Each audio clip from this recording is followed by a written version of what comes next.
Halo Tribuners, jumpa kembali bersama saya Geok Mengwan dalam Live Update.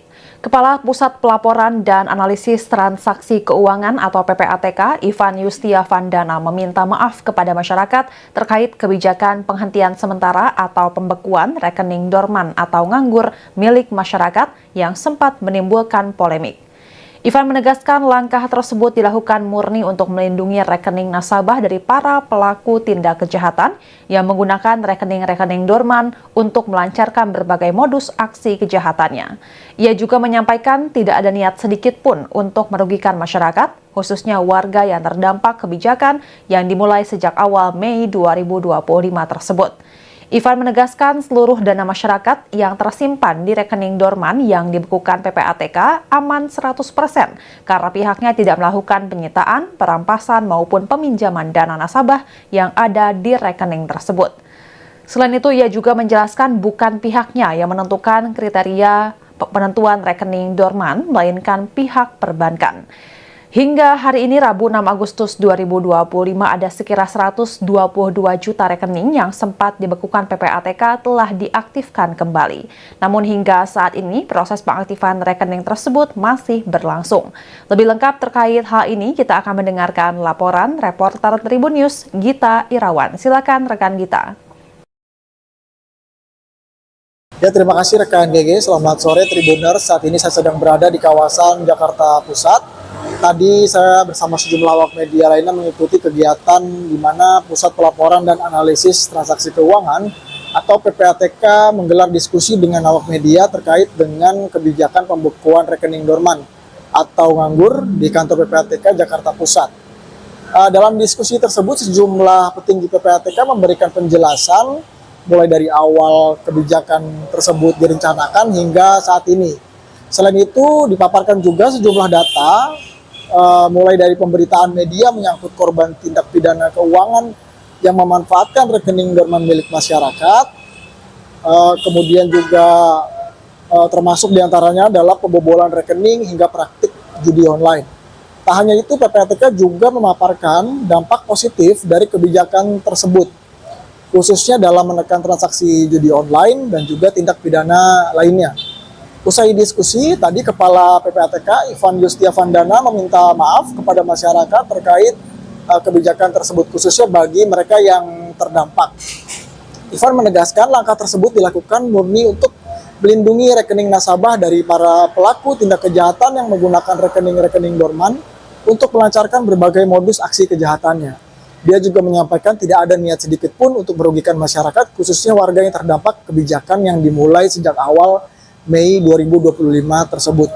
Ia menegaskan seluruh dana masyarakat yang tersimpan di rekening dorman yang sempat dibekukan PPATK aman 100% karena pihaknya tidak melakukan penyitaan, perampasan maupun peminjaman dana nasabah yang ada di rekening tersebut. Selain itu, Ivan juga menjelaskan bukan pihaknya yang menentukan kriteria penentuan rekening dorman, melainkan pihak perbankan. Dia menegaskan langkah tersebut diambil PPATK untuk melakukan analisa transaksi keuangan guna mencegah terjadinya berbagai modus tindak pidana di industri keuangan yang memanfaatkan rekening dorman masyarakat. Ivan juga menjelaskan hingga saat ini sejak Mei lalu pihaknya telah melakukan 15 kali pembekuan dan pengaktifan kembali rekening dorman milik nasabah secara gradual. Hingga hari ini, Rabu 6 Agustus 2025, setidaknya total 122 juta lebih rekening yang sempat dibekukan PPATK telah diaktifkan kembali oleh pihaknya. Karena menurutnya proses tersebut telah selesai atau rampung sesuai dengan rencana. Namun saat ini, kata dia, proses Enhanced Due Diligence atau EDD atau Know Your Customer KYC yang dilakukan perbankan terhadap sejumlah rekening dorman yang sempat dibekukan PPATK guna mengaktifkan kembali rekening nasabah yang sempat dibekukan masih berlangsung atau masih dilaksanakan oleh pihak perbankan. Ia berharap perbankan dapat mengaktifasi kembali rekening-rekening dorman milik nasabah yang sempat dibekukan PPATK secara secepat mungkin.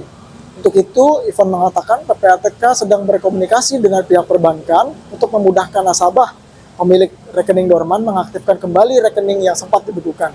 Satu di antaranya adalah pihaknya meminta sebagian perbankan untuk menghapus ketentuan nasabah melakukan deposit dalam jumlah tertentu guna mengaktifkan kembali rekening yang sempat dibekukan tersebut. Selain itu, dia juga mengatakan saat ini PPATK masih melakukan analisa terkait rekening yang terindikasi digunakan untuk tindak kejahatan guna kedepannya dilaporkan kepada aparat penegak hukum. Ivan juga selain itu sempat mengungkapkan isi pertemuannya dengan Presiden Prabowo Subianto pada 30 Juli 2025 yang lalu di Istana Kepresiden Jakarta. Karena menurut informasi setelah pertemuan tersebut, Ivan tidak menyampaikan pernyataan atau keterangan terhadap wartawan yang berada di istana.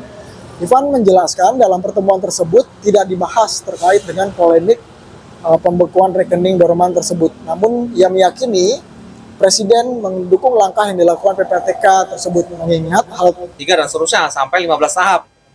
Jadi ada 15 kali PPATK melakukan upaya penghentian lalu pembukaan lagi, kita tambahkan lagi rekening yang lain, sehingga sampai hari ini sesuai dengan rencana PPATK memang sudah selesai dengan proses. Ya, sementara itu sebelumnya PPATK mengklaim jumlah deposit judi online mengalami penurunan setelah pemblokiran rekening tidak aktif atau dorman. Menurut data PPATK, jumlah deposit judi online pada Maret 2025 sebesar 2,59 triliun rupiah. Angka ini kemudian naik menjadi 5,08 triliun rupiah pada April 2025. Lonjakan ini diduga terjadi karena bertepatan dengan momen Lebaran ketika masyarakat menerima dana tambahan seperti tunjangan hari raya atau THR, tetapi justru digunakan untuk judi online. Pada 16 Mei 2025, PPATK pun melakukan intervensi dengan melakukan pemblokiran rekening dorman. Proses pemblokiran dilakukan bertahap melalui berbagai batch, mulai dari batch 1 hingga yang terakhir adalah batch 17. Berdasarkan data PPATK, setelah dilakukan pemblokiran rekening dorman pada 16 Mei 2025, jumlah deposit judi online turun menjadi 2,29 triliun rupiah pada Mei 2025. Angkanya pada Juni 2025 kembali turun menjadi 1,50 triliun rupiah. Angka penurunan juga terjadi pada jumlah frekuensi transaksi deposit judi online. Pada April 2025, angkanya mencapai yang tertinggi sejak Januari 2025, yaitu sebesar 33,23 juta transaksi. Setelah pemblokiran rekening dorman, jumlah frekuensi transaksi deposit judi online turun menjadi 7,32 juta pada Mei 2025 dan turun lagi pada Juni 2025 menjadi 2,79 juta. Kepala PPATK Ivan Yustia Vandana kemudian bercerita bagaimana PPATK mendapat satu komplain dari orang yang rekeningnya diblokir. Setelah dicek, ternyata rekening tersebut digunakan untuk menerima deposit uang judi online. Saat ini ia menyebut PPATK telah membuka seluruh rekening dorman yang sebelumnya sempat diblokir. Total ada 122 juta rekening. Penanganan pemblokiran rekening dorman ini disebut tidak dilakukan secara serampangan, melainkan melalui proses bertahap atau batch. Dalam setiap batch, PPATK melakukan pemeriksaan menyeluruh, adapun proses pendataan ulang tersebut yang dimulai sejak 16 Mei 2025. Setelah pemeriksaan pada setiap batch selesai, rekening dorman pun langsung dibuka kembali. Kini PPATK telah menyelesaikan seluruh proses tersebut hingga batch ke-17 yang mencakup 122 juta rekening. Semua data dan rekening tersebut sudah dikembalikan ke pihak bank.